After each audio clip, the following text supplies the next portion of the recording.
Ça va. Bonsoir tout le monde et bienvenue à notre assemblée du 10 février. Hey, j'aimerais quand même qu'on consacre la première minute à M. Olivard Gravel. On a constaté naturellement tout le monde a su son décès. On a mis les drapeaux en berne, mais je voudrais quand même vous rappeler et lui consacrer la première minute. M. Gravel était quand même 42 ans maire et 16 ans préfet, ici même à la MRC. Je pense qu'on peut le reconnaître comme un grand homme politique, aussi un grand homme dévoué à sa région. Je voudrais qu'on lui consacre autant à sa famille qu'à tous les gens de Saint-Joseph un grand remerciement pour son travail, son grand dévouement pour la région. Si vous avez tous reçu l'ordre du jour, on aura 3 points à rajouter. Il y aura à l'item 12, il y aura un 12.2 qui sera pour le pont de Yamaska, sur la rivière Yamaska. Ça sera à 12.2. Et à 21, aux affaires nouvelles, 21.1 pour l'IRCM et 21.2 pour l'OBV Yamaska, qui est le bassin versant de la rivière Yamaska. Et 13.2, Monsieur le Préfet. Oui. En 13.2 aussi, des félicitations à Mme Doyon. On a à 13.1, mais à 13.2 pour d'autres félicitations pour les mentions d'honneur à notre région. Merci. Fait que si l'ordre du jour vous convient, ça me prendrait un proposeur. Vous levez la main ou vous dites un petit oui verbalement. Alain Chapdelaine propose. Je l'appuie. Michel Pélequin. On passe au point 4, l'adoption et dépôt des procès-verbal. À 4.1, on a la séance ordinaire du Conseil de la MRC du 20 janvier. Si vous n'avez pas de questions, c'est conforme. Diane propose. J'appuie Denis Marion. Denis Marion, merci. À 4.2, la réunion du comité régional de la famille et des aînés qui a eu lieu le 11 juin. Je vais le proposer, M. le Préfet. Vincent de Guise. Je peux appuyer. Je vais seconder. Denis Marion, OK. Non. Ça va, tout le monde est d'accord. Point 3, 4.3, réunion du comité régional de la famille et des aînés, mais celui du 8 octobre. Un proposeur, Vincent propose et secondé. Michel au point. 4.4, comité régional de la famille également et des aînés, naturellement, celle du 14 janvier. Il propose. Proposer. C'est Vincent de Guise et secondé. Je vais proposer. Je vais seconder. Michel au point. Ça va, tout le monde est d'accord. Ça nous amène au point 5, l'autorisation de paiement des dépenses, à 5.1, la partie 1, qui est pour l'ensemble des municipalités. Je le propose, M. le Préfet. Michel au point est secondé par Michel Blanchard. Le 5.2, qui est la partie 3, pour l'évaluation foncière. Denis Marion propose. Proposé par Denis Marion et secondé. Évaluation foncière. Denis Benoît. Merci. À 5.4, la partie 6 qui est taxibus. Je le propose, Gilles. Serge Pélequin propose et secondé. Je vais l'appuyer. Michel Pélequin. Monsieur Ça le va? Préfet, je pense qu'on a omis le cours d'eau 5.3. Ah, 5.3, excusez, oui, qui est la partie 5, travaux des cours d'eau. Travaux de cours d'eau proposés par... Denis Benoît va proposer. Denis Benoît propose, Michel Blanchard second. Ça va? Et là, on s'en va au 5.5, qui est la partie 7 pour la culture. Diane Otaranco propose. Diane propose et secondé par Vincent de Guise. Tout le monde est d'accord, merci. Ça nous amène au point 6, rapport mensuel des conseillers régionaux. Tu as quelques... Oui, Monsieur le Préfet, alors... oui. Oui, je peux vous donner quelques indications, comme je vous l'avais mentionné la dernière Assemblée publique. Donc, l'état de la production pour parc éolien qu'on vend à Hydro-Québec au tarif de 14 sous là, du 146 du mégawatt, devrais-je dire, c'est 14 sous du kilowatt. Donc, l'année 2019, on a eu quoi? 61 494 mégawattheures.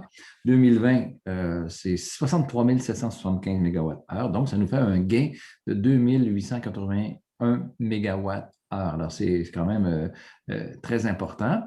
On a procédé aussi au renouvellement de l'assurance du parc éolien pour l'année 2021-2022. Alors, on était en appel d'offres, a été préparé afin d'obtenir une bonne couverture là, au moindre coût, comme on fait dans toutes nos négociations. Donc, le coût est de 146 446. Donc, c'est un prix qui est similaire là, à l'année passée, malgré comme vous le savez, les augmentations des couvertures des compagnies d'assurance qu'on vit actuellement. Donc, il y a aussi une planification avec la rencontre de nos agriculteurs afin de mesurer là, leur perte de production pour l'année 2020. Puis ce dossier-là sera déposé au prochain conseil d'administration la semaine prochaine. Et aussi, on est à préparer là, pour dans les prochains jours la préparation des états financiers pour 2020 et l'Assemblée générale annuelle qui aura lieu au mois de mai 2021. On est en train aussi de lancer les appels d'offres pour les réparations des pales des éoliennes parce qu'il y a toujours des entretiens à y faire, puis régulièrement pour maintenir la bonne condition des pales des éoliennes. Puis aussi, il y a des appels d'offres qu'on fait là, annuellement pour la réparation de différentes pièces là, pour le bon fonctionnement de notre parc éolien.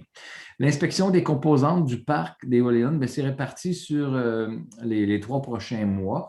Donc, le printemps arrivant, bien aussi, ça nous donne beaucoup plus de facilité pour faire les inspections et tout ça qui sont prévus annuellement. Donc, tout va bien. Alors, ça résume mon petit rapport là, des prochaines étapes. Puis, j'aurai aussi à la prochaine Assemblée publique de la MRC d'autres informations au fil et à mesure que les opérations se suivent pour parc éolien. Je termine là-dessus. Très bien. Merci. Y a-t-il des questions? Non. Y a-t-il d'autres comités? Non, pas. Ça a été, non, pas pour le mois. Parfait. Merci. Ça nous amène au point 7, aménagement du territoire, l'avis de la MRC sur des documents d'urbanisme. On a un qui est le 7.1 à la ville de Sorel-Tracy. Oui, c'est une demande qui nous vient de Sorel-Tracy en regard de son règlement 2481. Il a pour but d'amender plusieurs parties de son règlement de zonage 2222. C'est notamment pour donner suite à des modifications qui sont déjà approuvées par la MRC. Également pour permettre dans la zone A02575 les résidences unifamiliales ayant obtenu une autorisation pour de la Commission de protection du territoire agricole. Notre comité régional est d'accord avec cette façon de faire puisque dans la majorité de nos règlements municipaux, c'est déjà prévu ce même libellé-là. Donc, M. Dauphinet, coordonnateur à l'aménagement, recommande d'approuver le règlement présenté. Il émettra par suite les certificats appropriés. Ça vous convient qui proposerait le règlement M. le Préfet, je vais le proposer. Serge Péloquin, appuyé de Denis Marion. Tout le monde est d'accord? On a 7.2. C'est une information concernant des plaintes d'abattage d'arbres et précision, et prise de décision s'il y a lieu. Suite aux plaintes reçues, Denis ou Diane, je sais qu'on va faire une recommandation pour retourner faire une deuxième inspection puis avoir un nouveau rapport, je crois. Oui, c'est ça. C'est des coupes qui ont été faites dans la municipalité de Saint-Roch-de-Richelieu, plus particulièrement dans la zone du schéma d'aménagement reconnu comme étant un territoire d'intérêt écologique. Alors, vous avez convenu là, que notre inspecteur au règlement de contrôle intérimaire qui prévoit des dispositions concernant l'abattage d'arbres retourne faire une inspection approfondie des lieux pour s'assurer que le tout est conforme compte tenu des plaintes qu'on a eues là, des dernières années. C'est bien. Si vous êtes en accord, là, ou bien vous adoptez une résolution en ce sens-là, ou bien moi, en tant que DG, je lui demande d'y retourner. Je suis bien à l'aise à le faire comme ça aussi. Comme vous voulez, on peut y aller comme une résolution, il n'y a pas de problème. Là, où il y a l'unanimité, on mandate Denis et notre inspecteur de faire le... Pour approfondir le dossier. OK. Résolu à l'unanimité. C'est bon. Ça va? Le point 8, adoption du règlement et avis de motion. On a l'adoption du règlement 329-21 qui répartit les quotes-parts 2021 de la partie 1 du budget. Ça, c'est pour l'ensemble des municipalités. C'est naturellement le courant de notre budget pour l'année 2021. Fait que pour le 8.1, qui propose? Je vais le Je vais le proposer. J'ai Diane et Denis Benoît. Là. Diane de Tonnencourt, Denis Benoît second. À 8.2, on a le règlement 330-21 pour les quotes-parts également, mais pour la partie 3 du budget qui est l'évaluation foncière.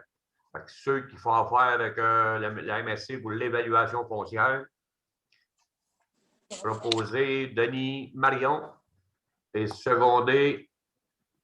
Je ne vois pas. Michel Blanchard. Tout le monde est d'accord. 8.3, c'est pour l'adoption du règlement 331-21 répartissant les quotes-parts pour la partie 6, qui est le taxibus. Je vais le proposer. Michel Péloquin, Vincent Deguise. Vincent Leclerc, OK, parfait. OK, les êtes d'accord. L'adoption pour le 332-21, qui sont les quotes-parts de la partie 7 du budget pour la culture. Je vais le proposer. Diane de Tonnencourt et secondé Denis Marion. Ça va. Tout le monde est d'accord. Et le dernier, l'avis de motion. C'est un avis de motion, le dernier, pour la présentation d'un projet de règlement établissant une tarification pour la fourniture de certains biens et services. Vous avez une copie du projet de règlement, donc effectivement, M. le Préfet, c'est pour l'avis de motion. L'avis de motion. Qui donnerait l'avis de motion? Vincent Deguise. Là, je vois par le premier qui lève la main ou le premier que je vois, là, des fois, je m'en excuse. L'avis de motion est donné par Vincent. Ça nous amène au point 9 en comptabilité. Contribution des organismes s'il y a lieu, soit qu'on n'a pas. Au point 9.1, M. le Préfet, vous avez une demande qui vous a été présentée par la Garde côtière auxiliaire canadienne et qui est de 1 000 $. C'est déjà prévu à votre budget 2021. C'est déjà prévu à votre budget 2021 et on adopterait de résolution pour faire cette modalité-là. Vous verrez dans le projet de résolution qui vous a été soumis que compte tenu de la condition particulière de la dernière année, les sommes non remises habituellement n'ont pas été faites. Cette année, c'est ce qu'on vous propose, 1 000 $.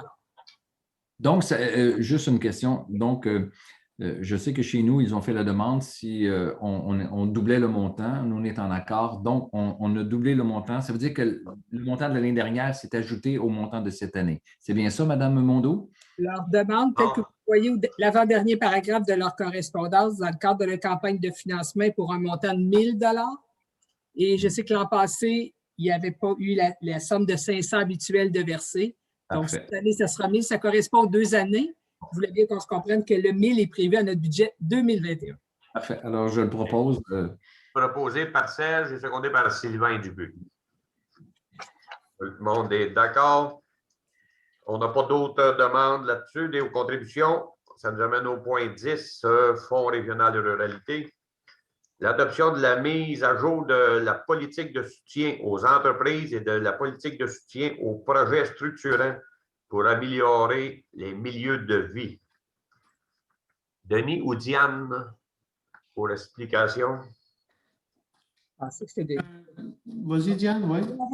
Vas-y, Denis. Vous avez l'information de la politique sous 2 documents qui vous ont été déposés. Donc, la première relative aux entreprises, la deuxième relative aux projets structurants. C'est toujours pour améliorer le milieu de vie quand on parle du projet structurant. L'autre partie, c'est pour les entreprises. Il s'agit de la politique de soutien pour les entreprises.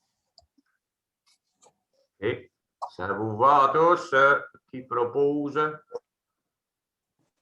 Vincent Deguise et secondé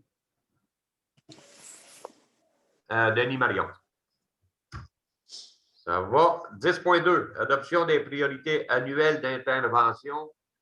C'est que la SQ, je crois. Donc, non, c'est... Vas-y. Allez-y, monsieur. Denis? Non, c'est en lien, c'est toujours en lien avec le fonds Région Ruralité. c'est que, dans le fond, à toutes les années, comme la politique les deux politiques que vous venez d'adopter, vous les adoptez. S'il y a lieu, on les révise. Mais dans le fond, c'est ça, il y a 11 priorités qui doivent être considérées là, dans le cadre des projets qui sont soutenus financièrement par le Fonds Région Ruralité. OK, ça va. Je peux vous nommer les 11 priorités. Oui. La première, ce n'est pas nécessairement en ordre d'importance. Attirer de nouvelles familles et contrer l'exode des jeunes. La deuxième, diversifier et pérenniser l'économie. Favoriser l'attraction et la rétention de la main-d'œuvre dans la région. Favoriser la mobilité des transports et le développement du transport collectif et alternatif. Revitaliser et embellir le milieu. Placer l'environnement et le développement durable au centre du développement des projets. Mobiliser et impliquer les citoyens. Mettre en valeur les attraits et développer les activités touristiques et culturelles. Développer, bonifier et communiquer l'offre de loisirs. Créer et améliorer l'accès aux services de proximité. Et finalement, développer le secteur résidentiel et revitaliser certains secteurs. Alors, comme à tous les ans, vous adoptez la liste des priorités associées à l'application du Fonds Région et Ruralité. C'est très bien. Y a-t-il des questions? Diane de Tonancourt propose. Diane de Tonancourt. La secondée. Secondée, Alain Chapdelaine. Merci. À 10.3, on a le FRR, volet 2 pour la partie 2, qui est le dépôt du rapport du projet final de la CDC Pierre de Sorel, subvention du FDT de octobre à décembre 2020. Il s'agit d'un dépôt, Monsieur le Préfet. C'est le rapport d'activité pour la période du 1er octobre 2019 à décembre 2020. Exact. Les éléments du bilan d'activité sont évidemment pour cette période la cellule de crise, rencontre mensuelle, le gala reconnaissant de l'action et communautaire économie sociale qui est en préparation. Je vous nomme les plus particuliers pour cette période et l'organisation et la distribution du Noël des familles, entre autres, sont les projets qui étaient plus précis pour cette période-là. Il s'agit d'un dépôt. Très bien. S'il n'y a pas de questions, ça va. On passe au point 10.4, qui est toujours dans le volet FRR, volet 2 pour la partie 4, projet régionaux. 10.41, on a un projet avec l'école secondaire Fernand Lefebvre. C'est pour une ratification pour une aide financière. Exactement. Ce dossier-là a déjà été soumis au maire, donc c'est pour ça qu'on parle de ratification. Il s'agit d'une demande pour l'aménagement de la cour à l'école secondaire Fernand Lefebvre, plus particulièrement l'aménagement d'un espace pour le basketball. La demande est de 5 000 $ et c'est pour une ratification. Le conseil a déjà discuté de cette demande. C'est ça. On avait appuyé, on avait donné notre accord unanimement, ça me prendrait quand même un proposeur. Je vais proposer. Michel Aucoin, secondé, Denis Benoît. À 10.42, on a présentation de projet également de la Maison de la musique cette fois-ci. La Maison de la musique de Sorel-Tracy pour approbation naturellement. C'est une aide financière également pour le fonctionnement, je crois. Vous avez raison, Monsieur le Préfet, il s'agit d'une aide au fonctionnement de cet organisme qu'on connaît dans la région. C'est d'abord pour maintenir le niveau du service offert pour les jeunes, ainsi que offrir des concerts de haut niveau à l'ensemble de sa clientèle. Le montant demandé est de 5 000 $. Je vais faire la proposition. Au budget, Serge Péloquin propose et Diane de Tonancourt second. Tout le monde est d'accord. Et à 10.4.3, c'est également un projet pour l'école secondaire, cette fois-ci Bernard Gariepi, pour ratification également d'un aide de montant d'argent également, là, qui est pareil comme l'autre. Donc, on a approuvé déjà. Oui, effectivement, vous l'avez approuvé. Donc, on parle de ratification, le montant est de 5 000 $. Il s'agit aussi d'un aménagement de la cour de l'école secondaire Bernard Gariepi. On parle d'ajouter dans l'autre secteur de la cour des bancs supplémentaires, des tables de ping-pong, un agora, des arbres. Et ça, c'est pour permettre un endroit plus de repos, plus principalement pour les enseignants. La demande est de 5 000 $. Ça avec, on l'avait approuvé. Vincent propose, secondé par Alain Chapdelaine. Tout le monde est d'accord, merci. Le point 11, gestion contractuelle, un dépôt du rapport annuel 2020 concernant l'application du règlement sur la gestion contractuelle. C'est un dépôt. Il s'agit d'un dépôt. Vous voyez en annexe la liste détaillée des contrats également. Le point 12, piste cyclable régionale 12.1. On a une demande concernant l'entente avec le MTQ relative au remplacement des 2 ponts sur la piste cyclable à proximité du rang Saint-Louis. On veut un délai, un prolongement du délai avec le ministère des Transports. C'est bien ça? Oui, c'est ça. On a une entente, comme vous dites, Monsieur le Préfet, avec ce ministère-là pour réaliser les 2 ponts. Mais par contre, on a eu des études supplémentaires à faire qui n'étaient pas prévues. Il y a une première étude, c'était une étude hydrologique pour déterminer le diamètre des 2 ponceaux qui vont être des tuyaux. Le diamètre approprié, dans le fond, pour répondre à la quantité d'eau qui va arriver du bassin versant. Et, pardon, on a eu aussi une étude, pas une étude, mais des sondages, des forages à faire aussi pour déterminer la capacité portante là, des sols de part et d'autre des cours d'eau et entre les 2 cours d'eau. Parce que ce qu'il faut comprendre, c'est 2 cours d'eau qui vont se rejoindre en aval de la piste cyclable. Donc, il fallait que, compte tenu de l'ampleur des remblais qu'on aura à y faire, il fallait absolument s'assurer de la capacité portante du sol à cet endroit-là. Ça risque de, pas que ça risque, mais ça va reporter la réalisation des plans et devis, la réalisation des travaux aussi. Fait qu'on aimerait demander au ministère de repousser. Puis compte tenu que ça implique aussi des échanges avec le ministère sur l'approbation des plans et devis avant qu'on fasse les travaux, bien, on aimerait, tant qu'à faire, d'avoir une autorisation pour jusqu'au 31 décembre 2021. Ça doit se faire par résolution du conseil de la MRC. Ça prend un délai. On espérait faire les travaux au début de l'été, mais ça va être plus à la fin de l'été. Oui. Fait que si vous êtes d'accord, qui propose? Je vais le proposer. Diane de Tonnancourt et secondé Georges-Henri Parenteau. À 13.2, on a, non, excusez, 13, à 12.2, on a une demande aussi au ministère des Transports pour le pont de Yamaska, qui est le pont Parenteau, je crois. Camille Parenteau. Camille Parenteau, excusez. C'est ça, Mme de Tonnancourt nous avait informé là, que le MTQ prévoit faire l'analyse de la structure de ce pont-là. Puis, compte tenu justement des aménagements prochains que la MRC va faire sur l'emprise, la piste cyclable pour permettre aux cyclistes d'arriver dans la municipalité de Yamaska par la piste cyclable, bien, à ce moment-là, ils vont arriver au bout de la route de la piste cyclable. C'est la route 235 qui conduit au pont.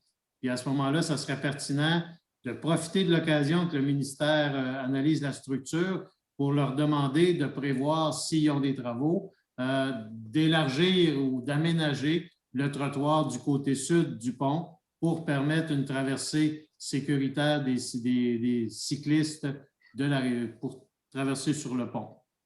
Je le propose également. Diane de Tonnancourt est secondée. Georges Parenteau. Georges-Henri Parenteau, merci.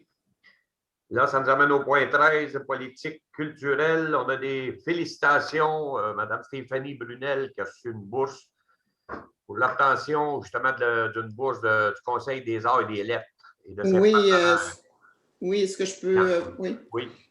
Suite à l'entente de partenariat que la MRC avait en développement culturel, on a eu le plaisir d'apprendre que Mme Stéphanie Brunel, une artiste de Saint-Robert en art clownesque, s'est mérité une bourse de 19 500. Il faut savoir que la MRC avait mis un montant de 5 000, mais l'artiste va chercher une bourse de 19 500.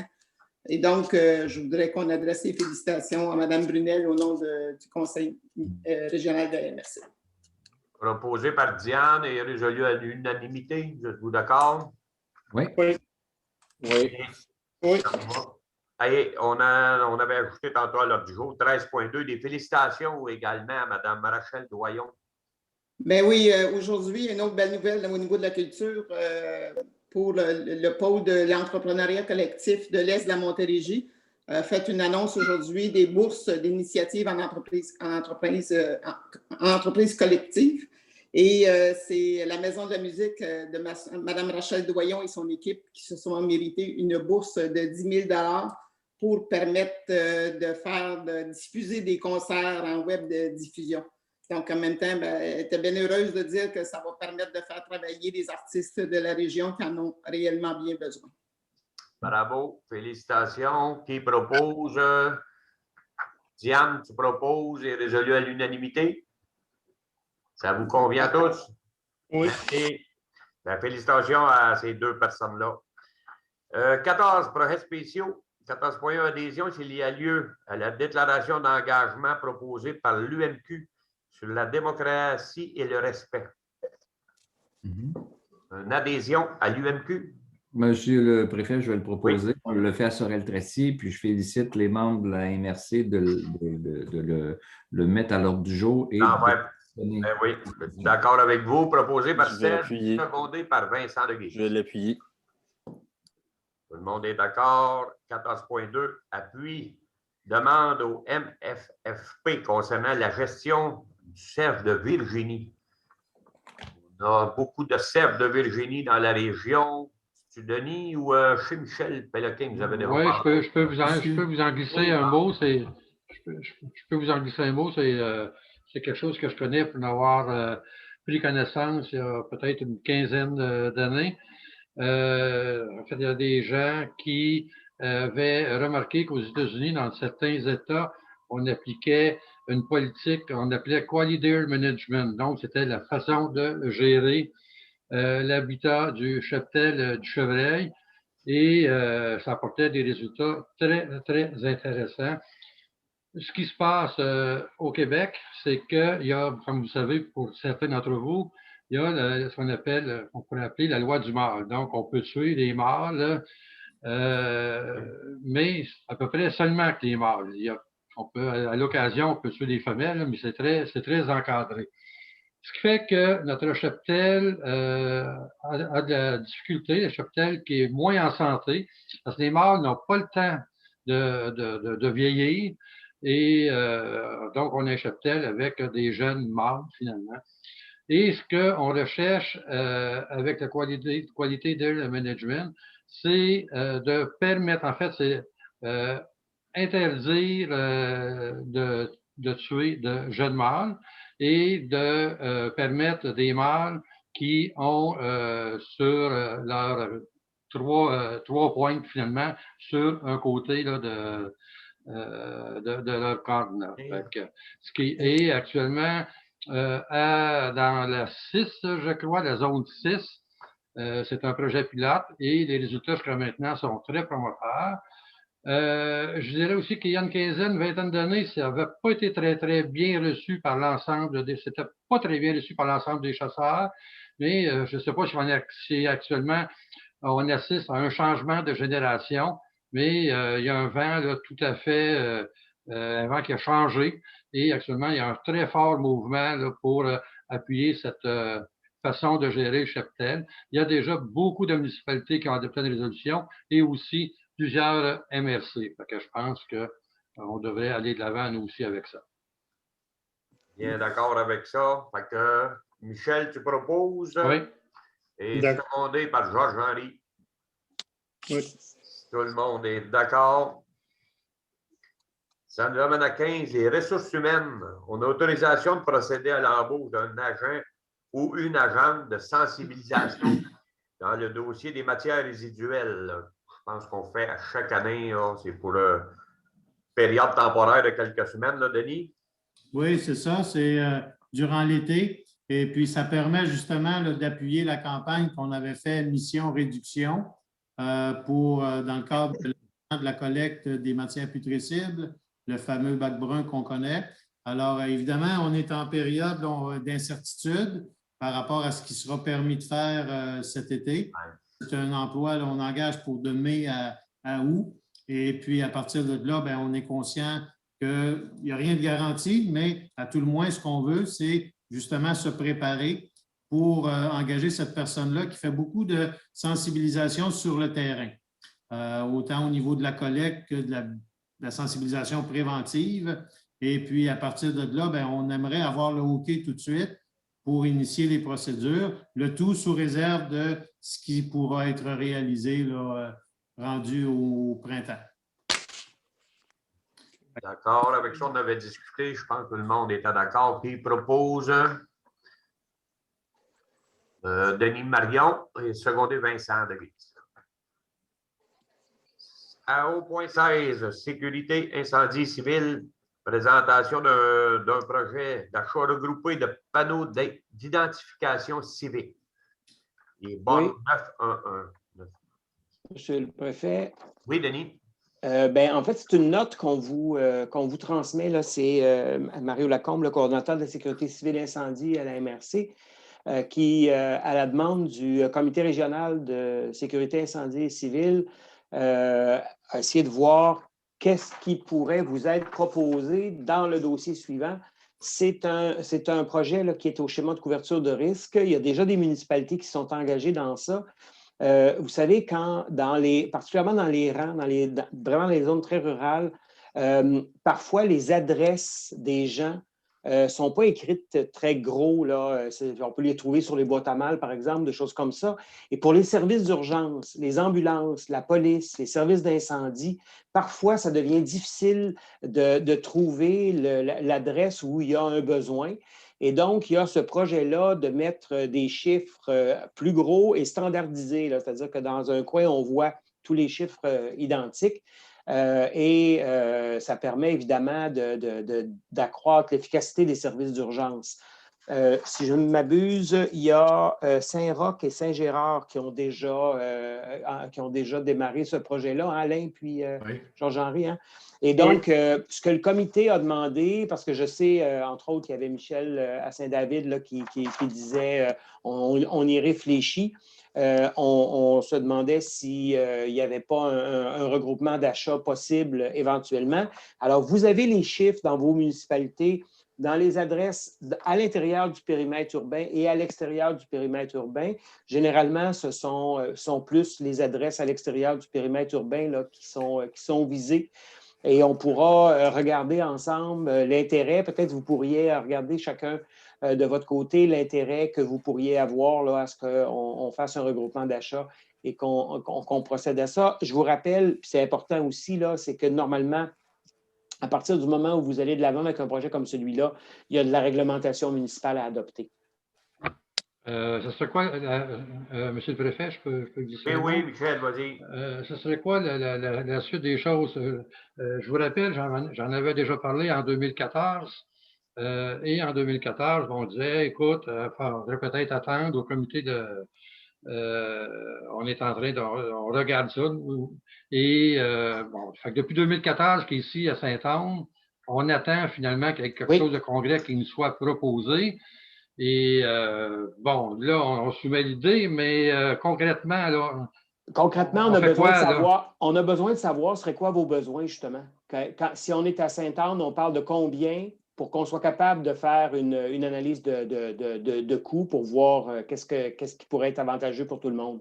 La raison pour laquelle on a arrêté, Michel, c'est qu'on nous avait dit que, à ce moment-là, qu'il n'y avait pas nécessairement de priorité là-dessus, etc. Donc, mais là, il y a des municipalités qui ont déjà mis le programme en place, puis il y avait d'autres municipalités qui l'envisageaient, puis qui disaient, écoutez, si on peut y aller tout le monde ensemble, peut-être qu'on aura des prix qui seront plus intéressants. Puis sinon, puis le message est clair là, de certains d'entre vous, si on n'y va pas ensemble, nous autres, on est intéressés à y aller de notre côté. Donc, ce que je comprenais, c'est... Est-ce qu'on pourrait avoir un moment limite pour dire, voilà, les gens doivent déclarer leur intention avant telle date? Certainement, je m'assure on va s'assurer avec de ça. Oui, Sylvain demande la parole, Sylvain Dubé. Ton micro. On t'entend pas. Il est allumé. Est-ce que là, vous m'entendez, là? Ah, oui. Excusez, je ne sais pas pourquoi ça ne marchait plus. La question, c'était... Ah oui, je sais que Saint-Ours, on est bien représenté là-dessus, puis je vais sûrement avoir des échos, là, mais nous, on en regardait sérieusement pour le faire, mais pour avoir fait certaines démarches, il y a beaucoup de qualité aussi dans dans ces poteaux-là, là, dans la note, on parle quand même de 27 mais j'en ai vu à 15. Je veux dire, Et nous, à dans l'achat groupé, ce serait surtout l'enjeu de bien s'entendre sur ce qu'on veut. Parce que le poteau, il y a autant de modèles que de compagnies. C'est la discussion qu'on a eue. Je m'excuse, M. le Préfet. Non, vas-y, Denis. C'est la discussion qu'on a eue, Sylvain, au comité. C'est que les prix vont de ça à ça. Et donc, on va vous... à partir du moment où on va connaître le nombre, puis le nombre de municipalités qui sont intéressées, puis le nombre d'adresses que ça pourrait toucher, bien, ça va nous permettre de faire les validations nécessaires. Là. Pour un ordre, Georges, et ceux qui l'ont fait, Georges puis Alain. 24 24 que ça t'a coûté par adresse. Un an et demi, à peu près. OK. Ça coûte 24 par adresse. On peut se faire un barème entre 20 et 30, mettons. Ça dépend si tu le fais installer ou pas. Là. C'est aussi oui, ça. Ça dépend si ça comprend le poteau, s'il y a du personnel qui l'installe ou si c'est vos inspecteurs. C'est mon inspecteur qui l'a posé.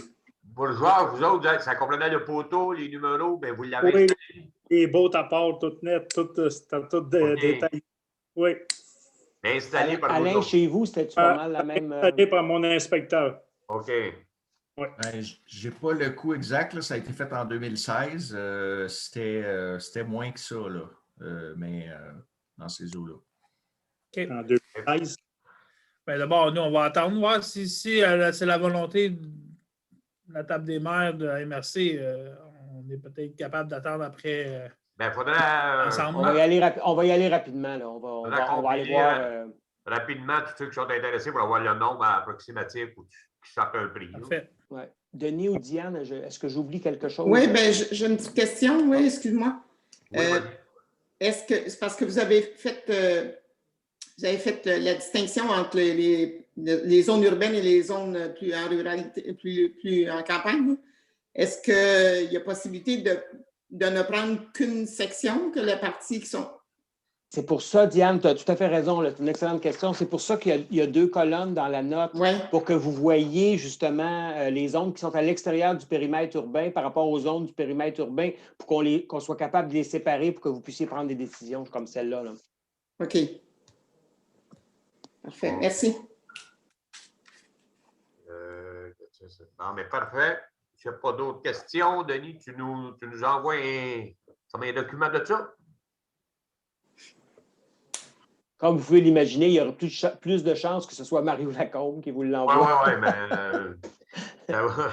et que je remercie pour la note et pour les informations qu'il va prendre aussi à partir de là. Bon, mais parfait. Merci. Là, on était, excusez, pardon. On était au point 16, ça va? Présentation 17, ça nous amène transport adapté et collectif régional. Prise de décision dans le dossier du plan de transport régional adapté collectif rural, taxibus et interurbain. On a eu une belle présentation et pour voir si on adopte le plan. On a fait une petite discussion, on était pas mal tous d'accord là-dessus sur l'adaptation du plan pour continuer après à regarder. Je vais te proposer, oui, d'adopter le plan qui a été proposé. Lequel propose? Serge, on ne t'entend pas, Serge, ton micro. Serge, ton micro, Serge. OK, bon, excusez-moi. Juste avant de passer la résolution, alors, j'aimerais faire juste un commentaire, M. le Préfet, rapidement. Alors, je veux saluer là, le fait qu'on ait cette résolution en place parce que je veux vous rappeler à tous là, que la Ville de Saint-Joseph, mon collègue Vincent, ainsi que nous à Sorel-Tracy, on vous avait fait cette demande-là en 2018. Puis, on est bien content d'en arriver là, à un dépôt à l'adoption, c'est-à-dire la résolution. Donc, il y a plusieurs mois que Simon Berthiaume, qui est le directeur général de Stacar, qui travaille sur ce projet de plan régional de transport. Alors, je veux d'abord le féliciter avant qu'on passe à l'adoption. Je veux aussi que son adoption ce soir, il faut le rappeler, c'est définitivement une excellente nouvelle pour l'accessibilité aux différents services de transport adaptés et collectifs sur l'ensemble du territoire de la MRC. Je veux saluer l'ouverture des maires de la MRC, de Pierre de Sorel, vous tous, mes collègues qui vont donner là, leur appui dans l'adoption de ce plan régional de transport. C'est une volonté, à mon avis, commune d'offrir une desserte que je pourrais qualifier là, hors du commun aux citoyennes et aux citoyens de la région. L'adoption du plan, bien, ça va permettre aussi de déployer un modèle qui répond aux besoins non seulement actuels, modernes, mais surtout un besoin exprimé par l'ensemble de la population de la MRC qui pourra maintenant là, bénéficier du transport collectif reliant les municipalités rurales entre elles. D'abord, ça c'est important, on n'avait pas ça, et de même qu'à la Ville-Centre, et tout en continuant de profiter là, du service de transport là, interurbain Sorel-Longueuil.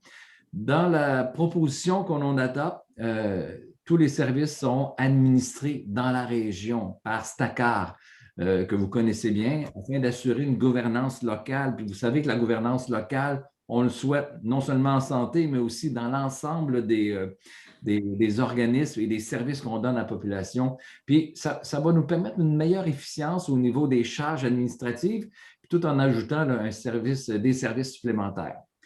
Naturellement, il reste une étape à franchir, c'est celle de la déclaration de compétences par la MRC, par résolution, qui suivra.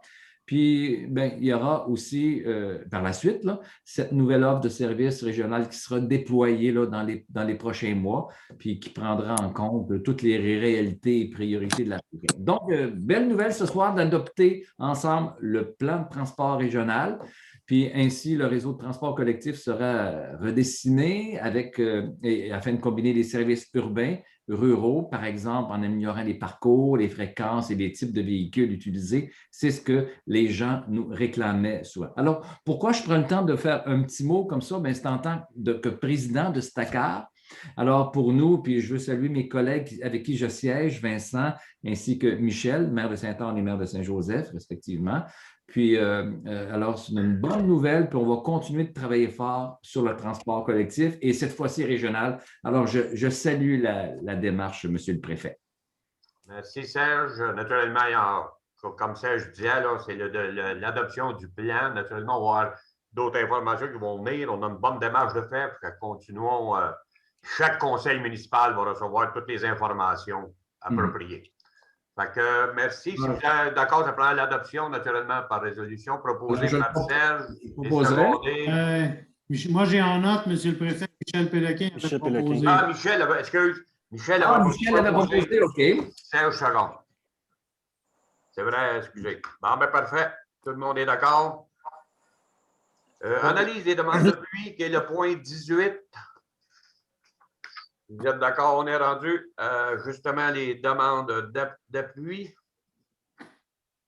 Les dossiers que nous avions, M. le Préfet, ont déjà été discutés dans le cadre de points précis de l'ordre du jour. Donc, oui. Je regardais, on a 2 pages, les systèmes 1 à 28. Là. S'il n'y a pas rien de questions là-dessus, on passerait à 19, qui est l'examen de la correspondance. Justement, c'est les 2 pages, c'est la correspondance, excusez-moi. Vous l'avez tous reçu. Moi, je n'ai pas de questions. Il y a plusieurs points qu'on a déjà discutés.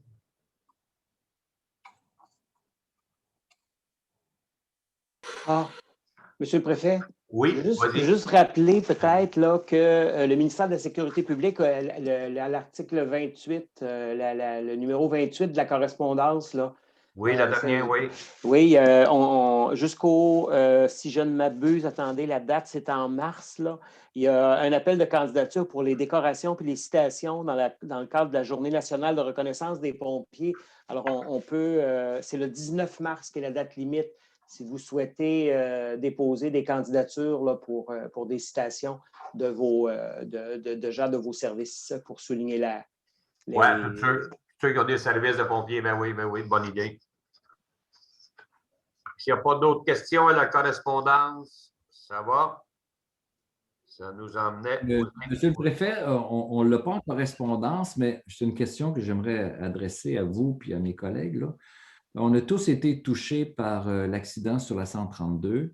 Puis vous avez signifié à plusieurs reprises qu'il faudrait remettre de l'avant l'étude sur la fluidité, puis aller correctement avec des recommandations À quel moment pensez-vous mettre ça à l'ordre du jour dans nos comités? Au mois de mars, comme quand on a été interviewé par la radio locale, puis justement, ça sera à l'ordre du jour du mois de mars. Là-dessus, on a des bonnes nouvelles. La FQM peut quand même nous aider beaucoup là-dedans, qui va nous sauver des coûts financiers automatiquement, parce qu'on y va avec une firme indépendante. Les coûts sont pas mal énormes, mais il faut s'assurer justement pour pondre les grandes lignes de l'étude qu'on veut faire, avec naturellement notre député Jean-Bernard. Et là-dessus, s'il n'y a pas d'empêchement majeur, là, il y a plusieurs dossiers qui ont été plus longs que prévu, mais je pense qu'on avance bien depuis les derniers mois.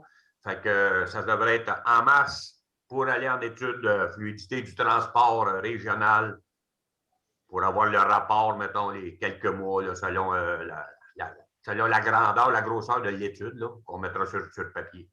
Parfait. Mais on a des bonnes nouvelles parce que la FQM va s'impliquer. Fait que ça va nous sauver probablement. Puis eux autres doivent avoir une expertise là-dedans là, qui va. Ça vous va? Le service du génie qui va s'impliquer avec nous autres. C'est ça. À titre avancer les choses. D'information, mais vous allez voir ça à l'ordre du jour bientôt, possiblement à l'Assemblée du mois de mars. Merci. Les invitations que je sais qu'on été rendues, je n'ai pas.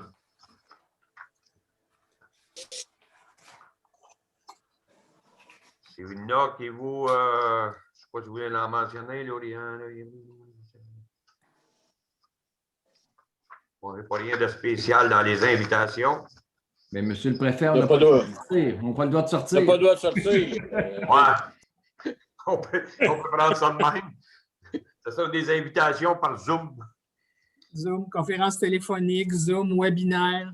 Exactement, exactement. Puis on en a peut-être encore pour quelques mois. Fait que, on passe à 21 qui sont les affaires nouvelles. On avait 2 items qu'on avait rajoutés, Denis, pour l'IRCM. Oui, bien, c'est une recommandation du comité de la famille. Je ne sais pas si Denis ou Vincent, M. Marion ou M. Deguise veulent le présenter ou. Je laisse le présenter, Denis.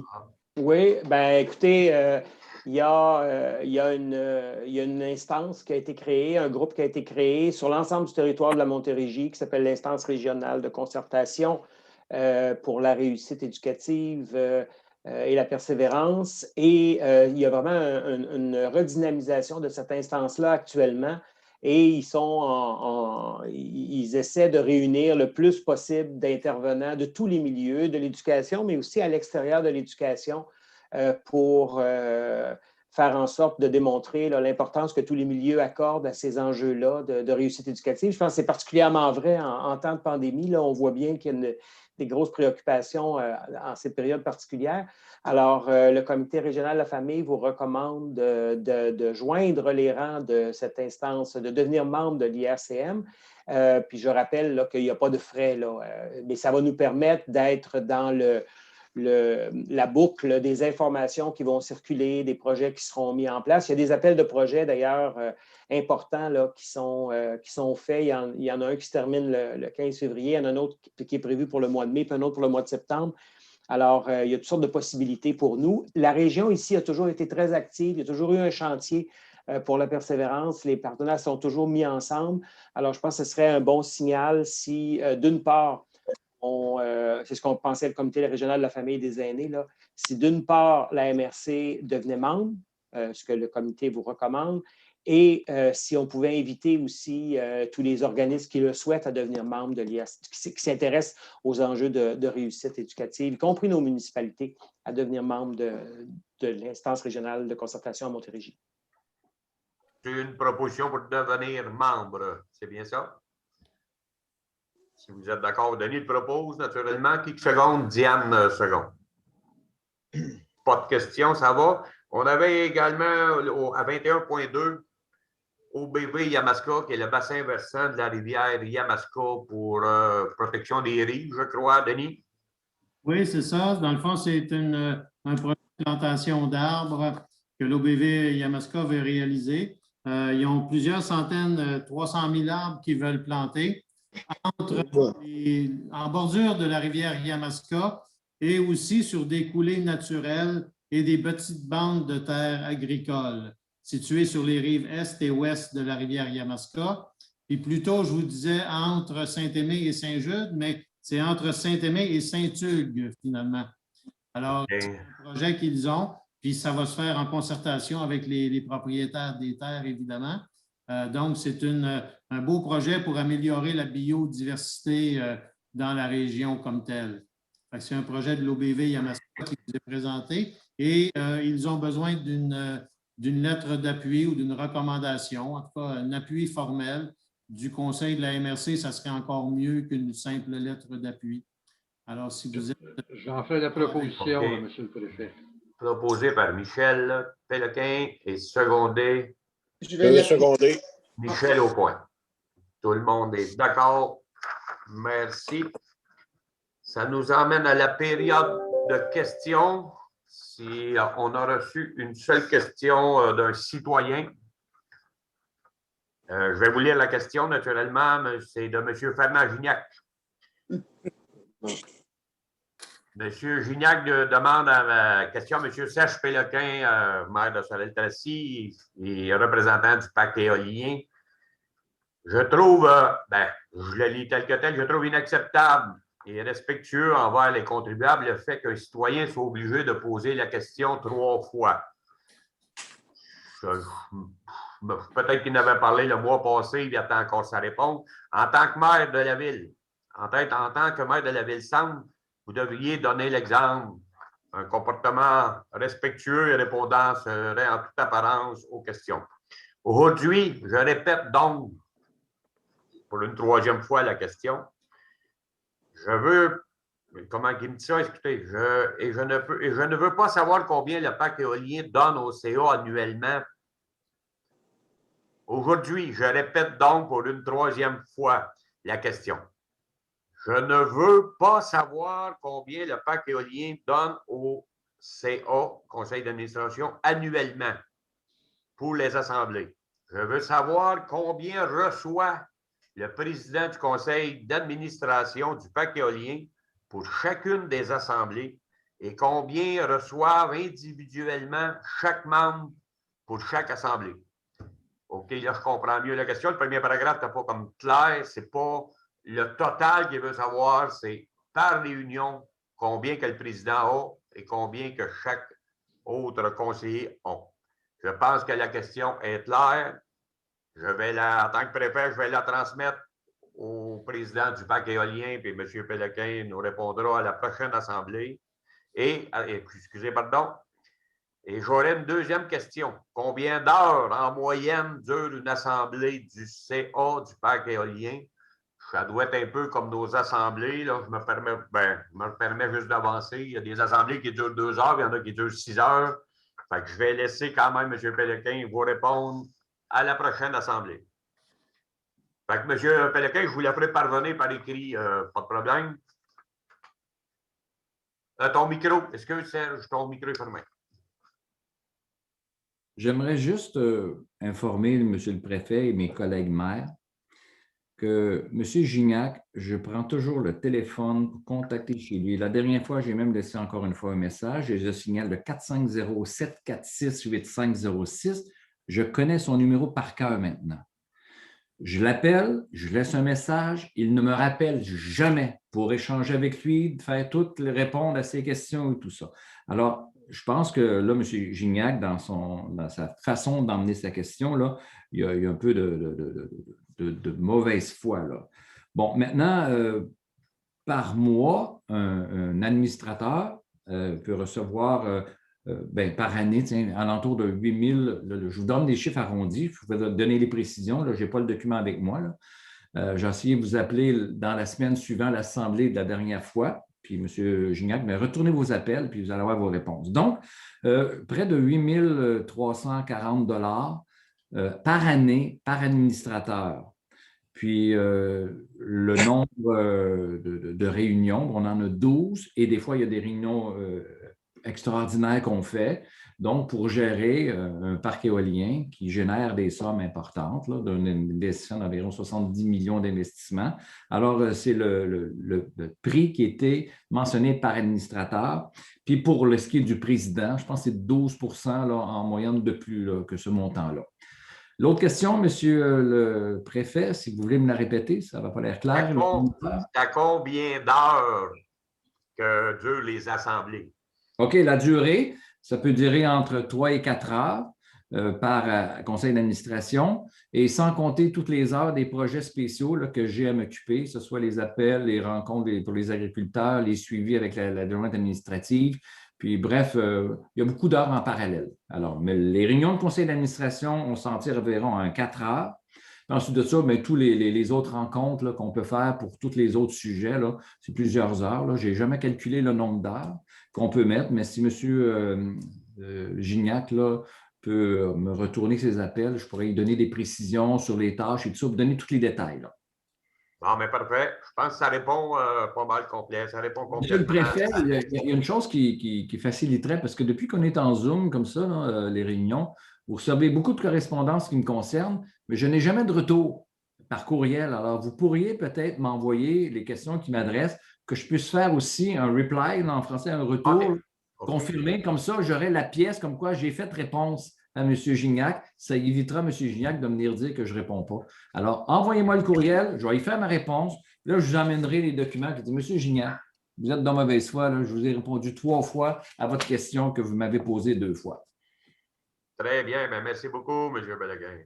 Merci, M. le préfet. Ça complète l'Assemblée. S'il n'y a pas de questions, je vous dis merci beaucoup. On se revoit le mois prochain. Qui lève l'Assemblée? Denis Marion et Alain Chapdelaine. Tout le monde a levé la main. Fait que merci. Puis, bonsoir. À la prochaine. Bonsoir. Bonsoir tout le monde. On pourrait rester ici. On pourrait rester avant de quitter. Un petit peu. Est-ce que la séance est terminée? Je vais arrêter la séance.